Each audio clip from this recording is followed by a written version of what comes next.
Dari 70.000 orang yang menjadi pengikutnya Raja Tolut, yang nurutin Raja Tolut untuk minum air sedikit cuma 300-an orang. Bayangin coba. Itu mereka kemudian habis minum itu disuruh nyebrang, ayo nyebrang sungai. Ya kita lawan tentara si Jalut itu. Maka mereka ini kemudian bilang, wahai Raja Tolut, kami nggak mampu lagi, kami nggak kuat lagi, kami nggak sanggup untuk melawan Raja Jalut dan tentaranya. Maksudnya bikitalihim, untuk memerangi mereka. Wajabanu, dan jadi pengecutlah mereka. Walam yujawizuhu, dan juga tidak jadi melewati sungai tersebut. Walaupun dalam hal ini perang, tapi kan perang ini kan juga perintah Allah Bapak Ibu ya. Tentara Tolut ini diperintahkan oleh Allah. Kalau perintah berarti ibadah. Ingat-ingat ya, perintah Allah itu ibadah. Makanya jangan disepelein. Ya misalnya ketika kita sholat, ngaji, lah itu perintah Allah. Ya, bukan masalah sholatnya secara syariat, bukan masalah puasanya, zakatnya, ngajinya, baca Qur'annya, sodakonya. Semua itu secara syariat aja. Tapi hakikatnya yang harus kita pandang adalah Allah yang memerintahkan kita. Jadi kalau pengen naik derajatnya secara ibadah, ketika kita sholat gitu ya, pandang siapa yang memerintahkan kita sholat, yaitu Allah. Ketika kita ngaji, pandang siapa yang memerintahkan pengajian itu, yaitu Allah. Ketika kita baca Quran, ketika kita sedekah dan ibadah-ibadah yang lainnya, jangan hanya sekedar memandang syariat ibadah itu sendiri, tapi juga pandang siapa yang memerintahkan ini. Yang memerintahkan itu adalah Allah. Jadi tidak melakukan ibadah yang diperintahkan Allah sama artinya membangkang kepada Allah. Jadi ketika ada orang kok ninggalin sholat, iya secara syariat dia ninggalin sholat, tapi hakikatnya berarti dia membangkang pada Allah, berarti dia durhaka pada Allah. Ada orang nggak mau ngaji, iya secara syariat nggak ngaji, males gitu secara syariat, tapi hakikatnya enggak. Hakikatnya dia membangkang kepada Allah, durhaka kepada Allah. Itu ya, melakukan ibadah itu sebuah prestasi, sebuah kebanggaan buat diri kita supaya nanti bisa kita persembahkan kepada Allah. Nah, jangan lupa ibadah itu juga bagian hidayah Allah. Ya, ibadah itu juga bagian pertolongan Allah. Jangan lupa. Banyak orang punya kaki tapi mereka kagak sholat. Banyak orang punya kaki tapi kagak melangkah ke masjid, ke musola. Banyak orang sehat tapi nggak bisa hadir di majelis taklim. Banyak orang punya duit tapi nggak mau sedekah. Banyak orang bisa ngomong tapi nggak mau baca Quran. Banyak orang punya kuping tapi nggak mau dengerin pengajian. Siapa yang bisa bikin itu semua? Allah. Ya, yang bisa bikin kaki melangkah ke pengajian, yang bisa membuat tangan kita mengeluarkan uang untuk bersedekah, yang bisa membuat mulut kita yang berbicara bisa baca Quran, yang membuat kuping kita yang mendengar ini senang mendengarin pengajian, semuanya adalah Allah. Maka itu semua tidak terlepas dari bantuan Allah.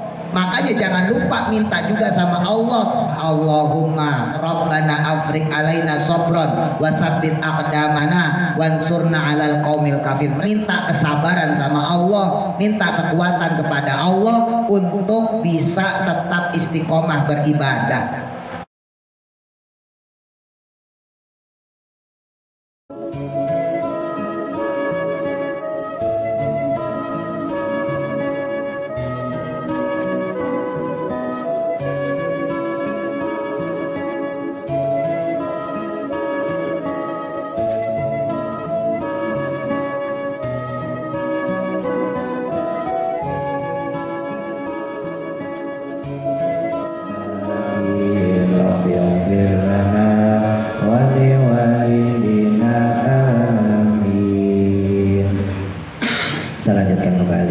Masih pada surah Al-Baqarah, ayat selanjutnya ayat 249, yang mana pada ayat sebelumnya diterangkan seorang nabi dari kaum Bani Israel yang bernama Nabi Samuel alaihissalam, yang mengangkat seorang raja atas perintah Allah dan permintaan kaum Bani Israel yang bernama Talut untuk memerangi Raja Jalut ya, dari Amalikoh atau Amaliki, yang kemudian terpilihlah oleh Raja Talut ini sebanyak 70.000 pasukan para pemuda dari kaum Bani Israel.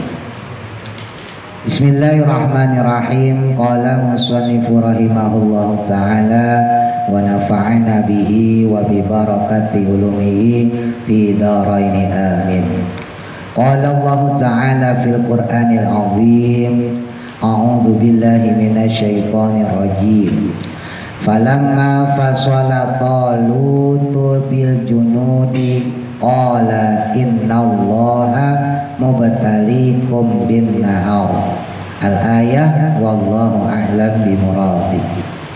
Falamma fasala, maka tatkala berangkat, ai maksudnya kharaja, keluar. Siapa yang keluar? Talutu, yaitu Raja Talut, bil junudi, dengan bala tentaranya yang sejumlah 70.000 itu, min Baitul Maqdisi, dari Baitul Maqdis ya, kalau sekarang Palestina, kalau zaman dulu Syam. Berangkat dari Baitul Maqdis. Wakana, dan keadaan saat itu al-khuru, panas, syadidat, yang sangat. Jadi saat itu cuaca itu lagi panas banget, dan umum memang kalau di padang pasir pasti panas ya, tapi panasnya melebihi panas dari tempat kita Bapak Ibu ya. Bapak Ibu yang pernah haji umroh ya tahu lah panasnya di sana tuh beda sama panasnya di Jakarta. Sepanas-panasnya Jakarta masih mendingan lah. Nah di sana panas saat itu. Watolabu, dan kemudian mereka meminta minhu, daripadanya, maksudnya kepada Raja Talut, alma, akan air. Qala, maka berkata si Raja Talut, innallaha, sesungguhnya Allah itu mubtalikum, sedang menguji kalian, mukhtabirukum, ya maksudnya mencoba kalian, binaharin, dengan suatu sungai, liyuzhiro, agar jelas, al-muti'a, orang yang taat, minkum, dari kalian, wal asya, dan orang yang durhaka.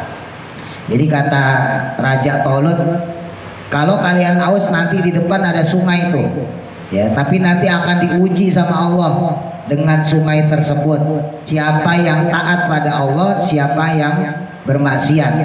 Wahwa, adapun sungai tersebut itu bainal urduni, yaitu terletak antara Yordania, bahasa Arabnya Urdun, wa Falastina, dan negara Falastin. Jadi ada sungai yang letaknya menjadi perbatasan antara Yordania dan Palestina.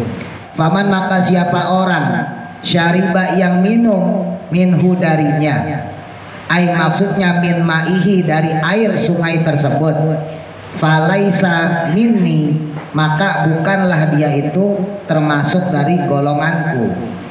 Ai maksudnya min atba'i, termasuk dari pengikutku. Waman, dan siapa orang lam yat'amhu, yang tidak mencicipinya, yadukhu, maksudnya tidak meminumnya, meminum air tersebut ya, fa innahu, maka sesungguhnya orang tersebut itu minni, termasuk golonganku. Illaman, kecuali orang iktarofa, yang dia meneguk, gurfatan, dengan satu tegukan saja, bil fathi, boleh dibaca dengan fathah ya, wad-domi, dan juga boleh dibaca doma. Jadi boleh gorfah, boleh dibaca gurfah.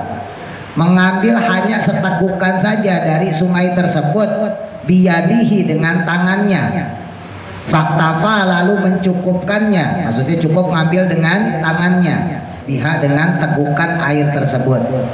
Walam yazid, dan tidak menambahkan, alaiha, padanya, fa'innahu, maka orang tersebut yang mengambil air hanya dengan tangannya saja, setegukan saja, kata Raja Talut, itu minni, adalah termasuk dari golonganku. Nah jadi diujilah kemudian ya kaum Bani Israel sebanyak 70.000 pasukan ini Bapak Ibu, dengan kehausan. Di tengah padang pasir dengan cuaca yang panas, mereka kehausan. Lalu kemudian mereka minta air. Nah, kata Raja Tolut, nanti di depan ada sungai. Ya. Loh kok bisa tahu? Ya kan karena beliau adalah seorang raja yang diangkat oleh Nabi Samuel, ya, dan diangkat langsung oleh Allah, makanya diberikan ilham. Zaman dulu belum ada peta, kalau sekarang udah ada peta, udah ketahuan ya. Kita tinggal lihat Google Map, wah di mana rest area, oh di situ depan ada gitu. Nah, zaman dulu belum ada, makanya mereka kaum Bani Israel, pasukan yang sebanyak 70.000 ini nanya, ngomong kepada Raja Tolut, kami aus nih, kita minta air nih. Maka langsung diilhami oleh Allah kepada Raja Tolut bahwa di depan nanti ada sungai. Tapi dikasih syarat sama Allah, air di sungai tadi hanya boleh diminum sedikit saja, 1 tegukan doang. Ya, jadi kalau bahasa kita tuh 1 raupan lah gitu ya, ngambilnya gitu, udah minum sekali doang, nggak boleh banyak-banyak.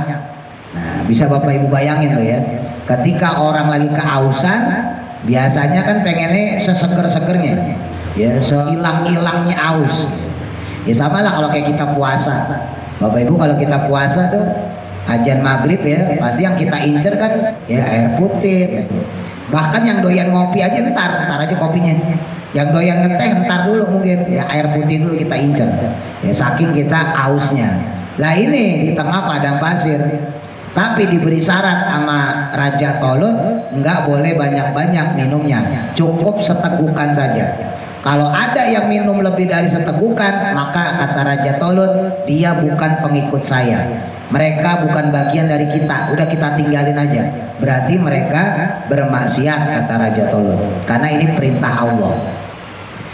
Fasyaribu, maka mereka pun banyak yang minum minhu darinya, lama wafuhu, saat menjumpainya, bikasrotin dengan kebanyakan mereka, illa qalilan, kecuali jumlah sedikit, minhum dari mereka. Faktasoru, maka mereka mencukupkan alal gurfati, hanya dengan 1 tegukan saja. Jadi ketika diperintahkan seperti itu, dasar Bani Israel Bapak Ibu ya, disuruh jangan banyak-banyak minum, justru minumnya banyak-banyak ya. Jadi yang minum cuma 1 tegukan doang, dalam bahasa lainnya yang nurutin perintah Allah untuk minum hanya sedikit saja. Sementara mayoritas dari mereka minum air dengan sepuas-puasnya, dengan sebanyak-banyaknya. Ruwiya, diriwayatkan, annaha, bahwa sesungguhnya 1 tegukan doang, kafathum, mencukupi mereka, lisyarabihim, dengan minumnya mereka tadi, wadawabihim, dan juga hewan-hewan mereka. Jadi sebetulnya walaupun minumnya seteguk, karena ini udah ujian dari Allah Bapak Ibu ya, maka sebetulnya dengan seteguk itu saja Allah sudah membuat mereka kenyang gitu. Ya biiznillah, dengan izin Allah, kekuasaan Allah, kehebatan Allah, walau hanya seteguk itu sudah bisa membuat mereka kenyang, bahkan sudah bisa buat meminumkan hewan-hewan mereka. Ya maksudnya yang dipakai buat perang, kuda, onta, dan sebagainya. Wakanu, dan adapun jumlah mereka yang sedikit itu, yang nurutin Nabi Samuel dan Raja Tolut atas perintah Allah untuk minum sedikit, cuman salah mi'atin, ya 300 orang, wabid'ata asyrin, dan lebih belasan saja, rojulan orangnya atau lelakinya. Jadi jumlah orang yang minum cuma sedikit itu cuma 300-an, ya lebih belasan gitu ya, entah 311 entah 312. Bayangin dari 70.000 orang, dari 70.000 orang yang menjadi pengikutnya Raja Tolut, yang katanya siap berperang, yang jadi tentaranya, yang nurutin Raja Tolut untuk minum air sedikit cuma 300-an orang. Bayangin coba. Falamma jawazahu, maka tatkala telah melewatinya, huwa, adapun Raja Tolut tadi, waladina, dan orang-orang amanu yang beriman, ma'ahu, bersamanya, Wahum yang adapun mereka itu alladzina orang-orang iktasoru yang mencukupinya mereka alal ghurfati untuk minum dengan satu kali tegukan saja. Jadi ketika harusnya melewati sungai tadi ya, karena perbatasan Yordania dengan Palestina, maka kemudian qalu mereka berkata, ai maksudnya alladzina orang-orang syarabu yang banyak minumnya. Maka kemudian orang-orang yang minumnya banyak itu mereka berkata, la taqata lana, la taqata tidak ada kekuatan, tidak sanggup, kuatan maksudnya kemampuan atau kekuatan lana bagi kami al yauma pada hari ini bijaluta untuk melawan Jalut wa junudihi dan tentaranya. Jadi sisa dari 300 orang tadi Bapak Ibu yang jumlahnya berarti 69.700, ya kan 70.000 ya, 70.000 orang dikurang cuma 300-an ya, berarti 69 ribuan ya, lebihnya banyak banget loh. Itu mereka kemudian habis minum itu disuruh nyebrang, ayo nyebrang sungai, kita lewatin Yordania karena tujuannya kan Mesir ya, kita lawan tentara si Jalut itu. Maka mereka ini kemudian bilang, wahai Nabi Samuel, wahai Raja Tolut, kami nggak mampu lagi, kami nggak kuat lagi, kami nggak sanggup untuk melawan Raja Jalut dan tentaranya. Ai maksudnya bikitalihim untuk memerangi mereka, wajabanu dan jadi pengecutlah mereka, walam yujawizuhu dan juga tidak jadi melewati sungai tersebut. Tuh. Ya memang kalau secara fisik aja lah gampangnya gitu ya, namanya orang habis kehausan terus minumnya kebanyakan Bapak Ibu, lah kira-kira gimana tuh? Gelegean terus gitu ya, aduh kenyang kembung ya kan, akhirnya udah tepar aja tuh di pinggir-pinggir sungai.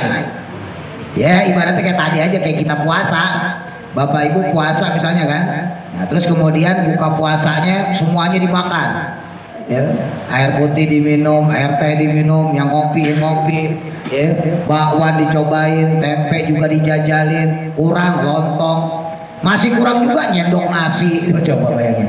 Nah kira-kira berangkat terawih gak tuh? Ya males. Iya. Sekalipun berangkat pas terawih nguap mulu. Orang kekenyangan ya kan. Nah ibaratnya seperti itulah. Nah ini pelajaran lagi-lagi buat kita ya. Walaupun dalam hal ini perang, tapi kan perang ini kan juga perintah Allah Bapak Ibu ya.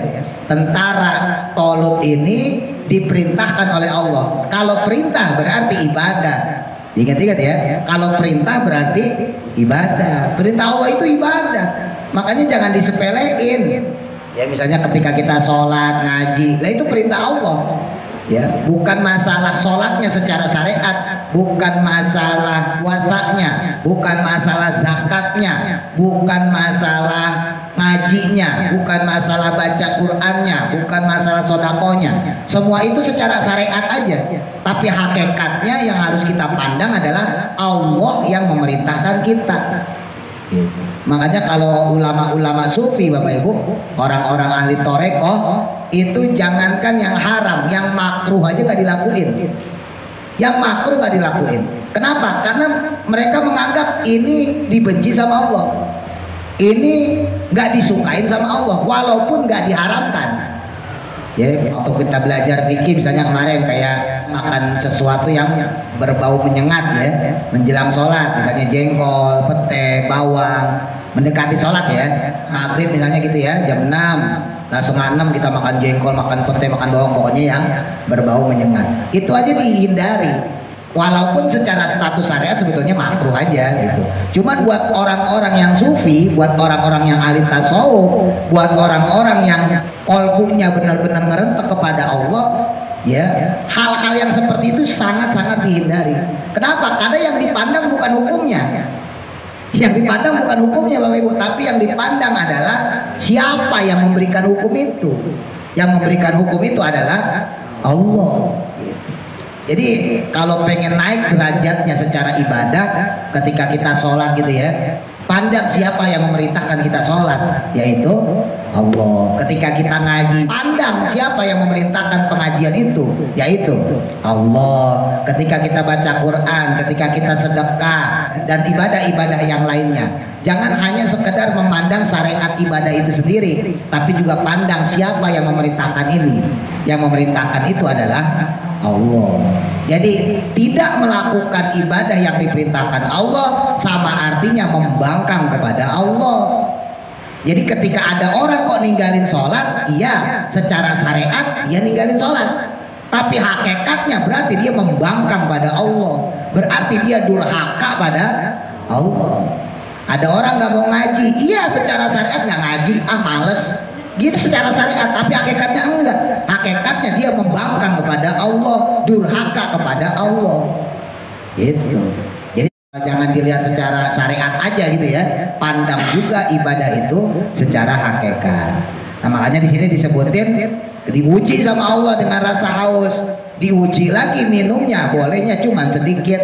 Tapi mereka yang minumnya sedikit, karena dengan rasa cukupnya Allah memberikan rasa tenang, memberikan kepuasan, bahkan mereka bisa memberi minum kepada hewan-hewan mereka. Sementara mereka yang berlebihan, keasikan, minumnya kebanyakan, akhirnya mereka karena kekenyangan gak sanggup lagi untuk melanjutkan perjalanan. Akhirnya tepar di depan sungai.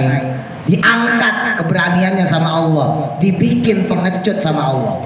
Makanya mental orang yang gak ibadah tuh begitu ya. Orang kalau gak ibadah mentalnya begitu. Jangankan ke musola, ketemu ustadz aja takut ya, gak usah kaget jadinya ya. Ketemu ibu-ibu, ketemu bapak-bapak berangkat ngaji, malu, minggir. Itu mentalnya orang gak ibadah begitu. Kalau orang mental ibadah gak pengaruh ya, udah biasa sholat, udah biasa ngaji gitu ya, ketemu ya biasa aja ya, senyum, mohon maaf Bu saya nggak ngaji dulu lagi halangan misalnya gitu kan, Pak mohon maaf Pak saya nggak ngaji dulu anak saya lagi sakit, biasa aja. Tapi kalau orang yang mentalnya nggak ibadah ya, ketemu aja udah minggir duluan ya. Oh kalau yang nggak ngumpet berarti hebat Ustaz? Nggak juga, berarti sombong, malah nongolin diri, udah kagak sholat nongol lagi ya kan. Nah itu lebih parah lagi malahan. Jadi dua-duanya jelek, ngumpet ya jelek, nongol ya jelek gitu. Buat orang yang nggak ibadah. Tapi kalau yang buat ibadah mah enggak. Bapak ibu ketemu saya suka ngumpet ya biarin, nggak apa-apa. Bukan berarti nggak ahli ibadah, cuman mungkin malu gitu kan gitu. Allah maka berkata kemudian alladzina, orang-orang yazununa yang menduga mereka, yang maksudnya yukinuna mereka yakin, annahum bahwa sesungguhnya mereka itu mulaqullahi menemui Allah, bil ba'si di hari kebangkitan ya, nanti di akhirat kelak akan menemui Allah Subhanahu wa taala ya. Wahum adapun mereka itu alladzina, yaitu orang-orang jawazuhu yang melewati sungai tersebut. Kam berapa banyak, khobariyatun, kam bermakna khobariyah ya, bukan kam artinya istifham, maksudnya bimakna kasirun, maknanya banyak. Banyak orang maksudnya gitu. Min fi'atin, daripada golongan, jamaatin yaitu golongan atau kelompok, qalilatin yang sedikit, golabat namun mereka bisa mengalahkan, fi'atan akan golongan, kasiratan yang banyak atau kelompok yang banyak, biiznillahi dengan izin Allah Ta'ala, biirodatihi maksudnya dengan kehendak Allah Ta'ala. Jadi tegesin nama Allah, udah jangan takut, walaupun kalian cuma 300 sekian, udah lawan itu si Jalut ya, walaupun kalian nggak banyak-banyak amat, disebutin sama Allah min fi'atin qalilatin golabat fi'atan kasirah. Nggak jarang, nggak sedikit pasukan, tentara, kelompok, jamaah yang sedikit justru bisa mengalahkan kelompok jamaah yang banyak ya. Nabi sendiri ketika perang Badar Bapak Ibu ya, jumlahnya cuma 313 pasukan ya. Perang Badar itu perang pertama ketika Nabi telah hijrah ke Madinah. Nabi pasukannya sama sahabat cuma 313. Itu pun peralatannya terbatas.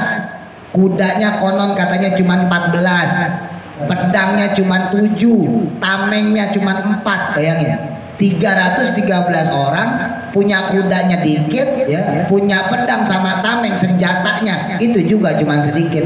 Melawan pasukan Abu Jahal, Abu Lahab, 1000 orang bersenjata lengkap. Tapi biiznillah, biirodati, dengan izin Allah, dengan kekuasaan Allah, dengan kehendaknya dimenangkanlah Nabi Muhammad Sallallahu Alaihi Wasallam. Ya.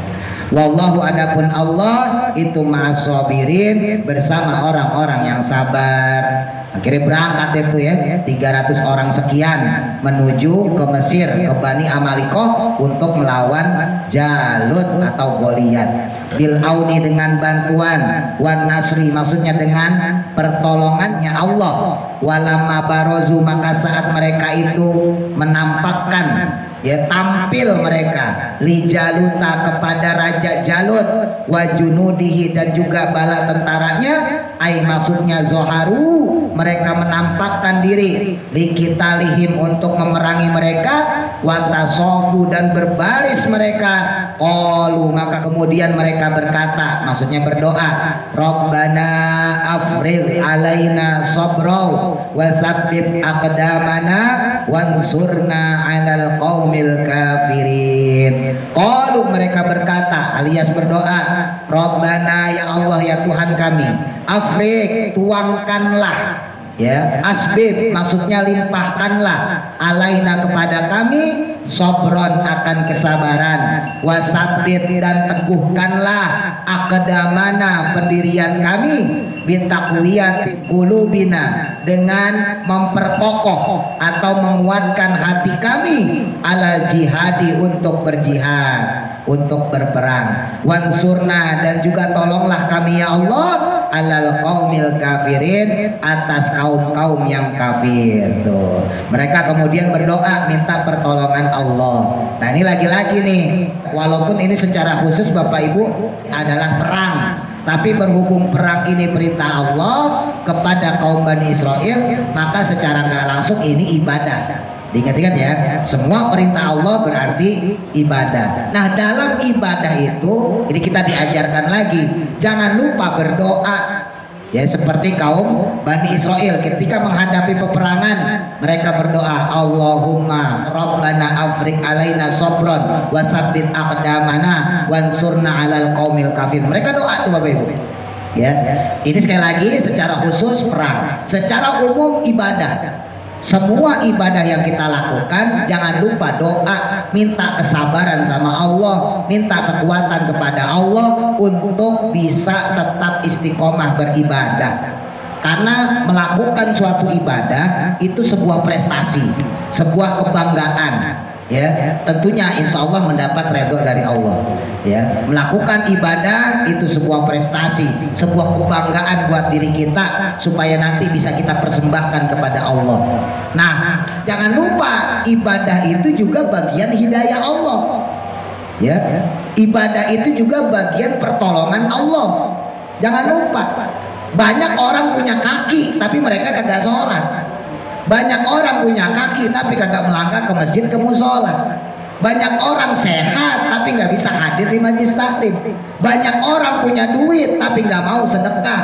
Banyak orang bisa ngomong tapi nggak mau baca Quran. Banyak orang punya kuping tapi nggak mau dengerin pengajian. Siapa yang bisa bikin itu semua? Allah. Ya, yang bisa bikin kaki melangkah ke pengajian, yang bisa membuat tangan kita mengeluarkan uang untuk bersedekah, yang bisa membuat mulut kita yang berbicara bisa baca Quran, yang membuat kuping kita yang mendengar ini senang mendengarin pengajian, semuanya adalah Allah. Maka itu semua tidak terlepas dari bantuan Allah. Makanya jangan lupa minta juga sama Allah, sabbit aqdamana. Ya Allah tetapkanlah pendirian kami, kuatkanlah kami untuk senantiasa beribadah. Jadi ibadah pun harus minta juga kepada Allah. Makanya jadi wiritan kita ya, ketika kita selesai dari sholat gitu ya, Bapak Ibu selesai dari sholat, Assalamualaikum warahmatullah, Assalamualaikum warahmatullah. Wirid yang kita baca apa? Astagfirullahaladzim, ya kan? Ya Allah, saya minta ampun kepada Engkau yang maha besar, kan itu. Astaghfirullahaladzim, saya minta ampun kepada Engkau ya Allah yang maha besar. Astaghfirullahaladzim. 3 kali kita baca tuh. Dalam sebuah riwayat malah ada yang mengatakan sampai 7 kali. Sebetulnya kan kalau sholat itu kan udah menjadi jaminan diampunnya dosa-dosa kita, Bapak Ibu. Ya jelas kata Nabi ya, Nabi mengumpamakan antara sholat dengan sholat yang satu, kata Nabi, seperti kamu punya sungai yang jernih, yang bersih di depan rumah. Lalu kamu mandi di dalam sungai tersebut 5 kali sehari. Kata Nabi kepada sahabat, kalau ada orang kayak begitu, apakah dia masih punya kotoran? Apakah masih dakian badannya? Sehari 5 kali dia nyebur ke dalam sungai itu. Maka kata sahabat, ya tentu tidak ya Rasul, pasti badannya bersih, pasti nggak berdaki ya, nggak kotor dan sebagainya. Kata Nabi, itulah perumpamaan orang yang sholat 5 waktu. Antara sholat yang satu dengan sholat yang lain menjadi kafaratul lidzunub, menjadi pelebur dosa. Ya, antara Jumat yang satu dengan Jumat yang lainnya itu juga menjadi pelebur dosa. Nah, kan kalau kita pikir nih, tadi kita sholat maghrib, berarti dosa kita dari asar sampai maghrib diampunin. Kenapa kita masih baca astagfirullah? Saya minta ampun pada Engkau ya Allah. Nanti kita sholat isya, berarti dosa maghrib sampai isya diampunin. Selesai sholat kok kita masih baca astagfirullahaladzim. Ya, saya minta ampun kepada Engkau ya Allah. Nanti kita sholat subuh, assalamualaikum, kita baca lagi astagfirullah. Padahal dosa dari isya ke subuh udah diampunin. Nanti sholat zuhur, baca lagi astagfirullah habis sholat. Padahal dosa dari subuh ke zuhur itu juga sudah diampunin. Begitu pula dengan asar, kita tetap baca astagfirullah. Apa alasannya sebetulnya?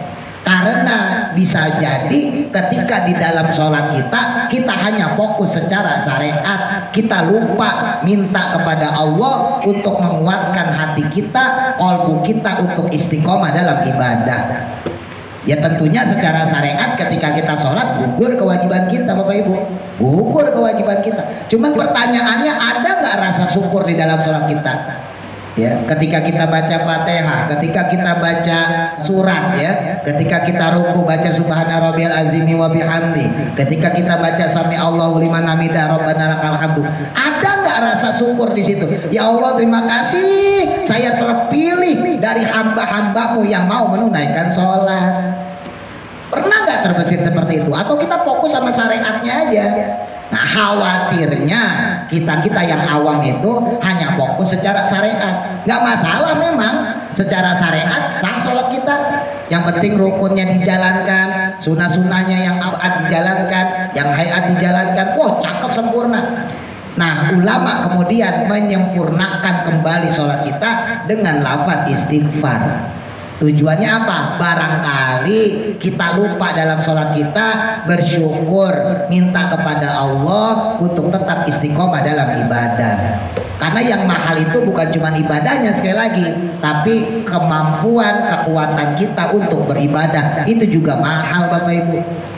Banyak orang punya kaki ya sehat, kupingnya sehat, mulutnya sehat, telinganya sehat, ya anggota tubuhnya sehat, tapi dia nggak beribadah pada Allah. Berarti ya kemampuan manusia itu bukan mutlak, tapi ada daya dari Allah, ada kekuatan dari Allah yang membuat dia melakukan ibadah itu.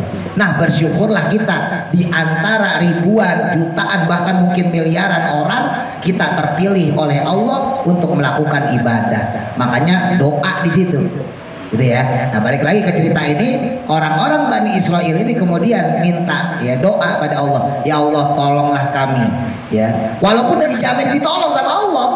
Nah, kalau nggak ditolong habis, selesai Islam, ya kan? Sama seperti Nabi. Sampai-sampai sahabat pada ngomong, mata nasrullah, mata nasrullah, ya Rasul, kapan pertolongan Allah, kapan pertolongan Allah? Nabi Muhammad dengan pedenya, dengan yakinnya kemudian menyebutkan, inna nasrullahil qarib, sesungguhnya pertolongan Allah itu akan kepada kita.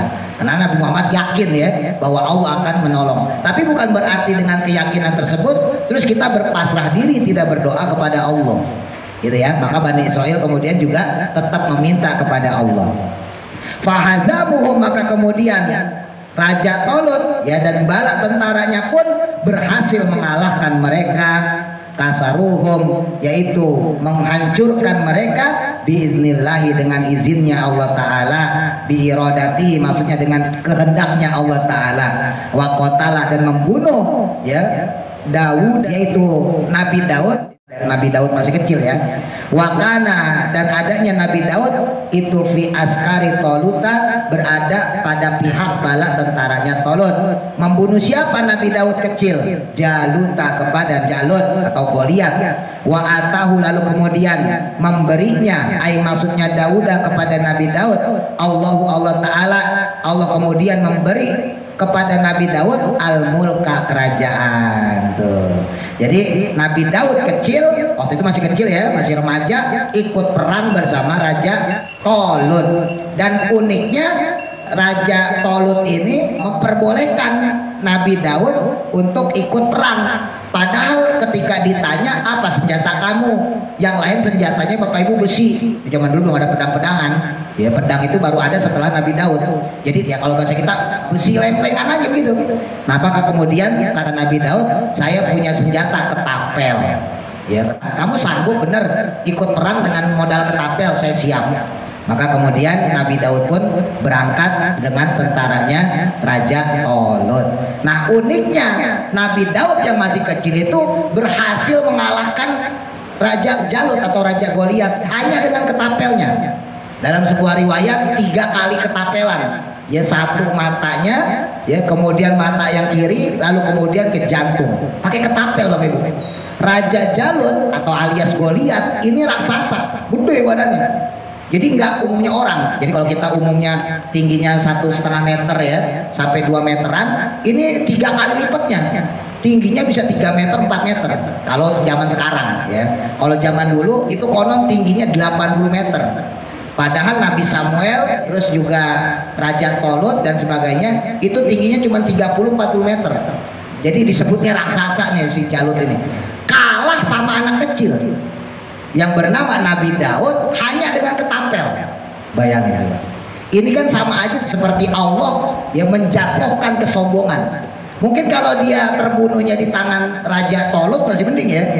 Terbunuhnya di tangan prajurit masih mending. Nah, ini terbunuhnya oleh anak kecil dan hanya menggunakan ketapel. Loh, ini sungguh memalukan kalau dalam peperangan Bapak Ibu.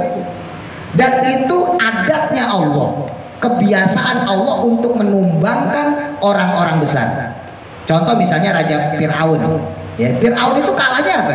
Bukan dibunuh, tenggelam. Lah kan lucu, raja yang besar, bengis, kejam, matinya tenggelam. Jadi Allah itu punya adat, punya kebiasaan menjatuhkan orang-orang yang sombong dengan perkara yang remeh. Ini lagi-lagi pelajaran buat kita. Hati-hati makanya buat orang sombong. Ya, Allah itu seringkali menjatuhkan seorang hambanya yang sombong dengan hanya perkara remeh. Ya, saking sombongnya mungkin salah ucap, saking sombongnya mungkin kepleset, akhirnya jatuhlah dia dalam kehinaan. Nah, sama nih Raja Jalut, saking bengisnya dia, tapi nggak dikalahkan oleh prajurit, nggak dikalahkan oleh Raja Tolut, tapi dikalahkan oleh Nabi Daud yang saat itu masih kecil. Nah, ketika Nabi Daud sudah besar, diberikanlah kerajaan al-mulka, yaitu kerajaan fil bani Israil, dalam bani Israel, wal hikmata, dan kemudian derajat hikmah, maksudnya derajat hikmah an-nubuwata, yaitu nubuah kenabian, ba'da mauti Samuel, setelah wafatnya Nabi Samuel, wa Toluta, dan Raja Tolut. Jadi diberikanlah kemudian kerajaan dan kenabian kepada Nabi Daud setelah beliau besar. Maka walam yajtami'a, tidaklah berkumpul keduanya, maksudnya kedudukan tadi ya, raja sekaligus nabi, li ahadin, kepada seseorang pun, qoblahu, sebelum Nabi Daud. Jadi zaman dulu belum ada raja sekaligus nabi, baru Nabi Daud yang kemudian diwariskan Nabi Daud kepada anaknya, yaitu Nabi Sulaiman, gitu ya. Wa 'allamahu, lalu kemudian Allah mengajarkan kepadanya, yaitu kepada Nabi Daud, mimma, dari apa-apa, yasya'u, yang dikehendaki Allah. Dibikin pinter Bapak Ibu Nabi Daud. Di antara kehebatan Nabi Daud, kasonati duruin, seperti membuat baju besi. Oh, jadi baju besi pertama kali ada itu adalah di zaman Nabi Daud. Nabi Daud sendiri yang bikin. Ah, kan bikin baju besi gampang. Iya kalau sekarang. Zaman dulu belum ada alatnya. Dan hebatnya Nabi Daud bikin baju besinya kagak pakai perabotan, kagak pakai peralatan, nggak pakai perantara, langsung pakai tangan Bapak Ibu. Jadi dipegang itu besi, dicemek-cemek udah kayak pakai baju biasa. Udah kayak megang karton, udah kayak megang kertas, dibikin dibentuk sendiri, pakai tangannya sendiri. Itu saking kuatnya Nabi Daud. Makanya wajar ketika ngetapel gue lihat aja mati langsung. Orang bikin baju besi aja pakai tangan. Ya jadi bukan pakai pandai besi, nggak dibakar, nggak dicelup, nggak, cuman pakai tangan sendiri. Jadi baju besi pertama kali ada pada zaman Nabi Daud. Bahkan tidak sampai di situ, wa muntikit toiri, dan bisa bahasa burung. Jadi bisa bahasa hewan, burung bisa diajak ngobrol sama Nabi Daud. Nah itu untungnya Nabi Daud bukan kita. Ya, kalau kita ngajak ngobrol terus, yang tukang ayam ngajak ngobrol ayam lagi, piro regane gitu. Nah ketika Nabi Daud wafat, diberikanlah kemampuan, kekuasaan tersebut ya, diwariskan kepada Nabi Sulaiman alaihi salam. Walau ladafullah, dan jika tidak menolak Allah Subhanahu wa taala anasa kepada manusia badum dengan kekejaman sebagian dari mereka, badala ba'du, menjadi badalnya lafaz ba'dun minan nasi, dari manusia, biba'din, dengan sebagian yang lain, lafasadatil ardu, lafasadati, maka rusaklah apa al ardu, bumi. Jadi maksudnya kalau nggak Allah selamatkan kita nih manusia yang beriman dari kekejamannya orang-orang kafir, maka niscaya kita juga bakal hancur sebagai orang yang beriman. Tapi kita diselamatin oleh Allah. Bigolabatil musyrikina, dengan kemenangannya orang-orang musyrik. Wa qutilal muslimina, dan dengan terbunuhnya orang-orang muslim. Wa tahzibil masajidi, dan juga menghancurkannya mereka terhadap masjid. Ya, kita nggak bisa berbuat apa-apa. Ya sekarang lah orang Islam sendiri aja cuman 1,5 miliar, ya kurang lebih, atau sampai 2 miliar. Sementara 4 miliar sisanya itu orang kafir. Andai kata perang, ya kita cuma 1,5-2 miliar. Kalau hitung-hitungan matematik ya kita kalah. Ya kalau di Indonesia kita mayoritas, tapi kalau sedunia banyak kan orang kan kafir, Nasrani, Yahudi, ateis dan macam-macam. Walakin Allah, tetapinya Allah itu zu fadlin, maha memiliki karunia, alal alamina, atas semesta alam. Fadafa'a, maka menolak Allah ba'duhum, akan sebagian mereka, maksudnya kekejaman ya, kekejaman orang-orang kafir, biba'din, dengan sebagian yang lain. Atas kuasa Allah lah Bani Israel kemudian diselamatkan dari kaum kafir. Dalam hal ini adalah Bani Amaliko. Tilka ayatullah, wallahu a'lam. Mudah-mudahan manfaat. Al-Fatihah. A'udzu billahi minasy syaithanir rajim. Bismillahirrahmanirrahim.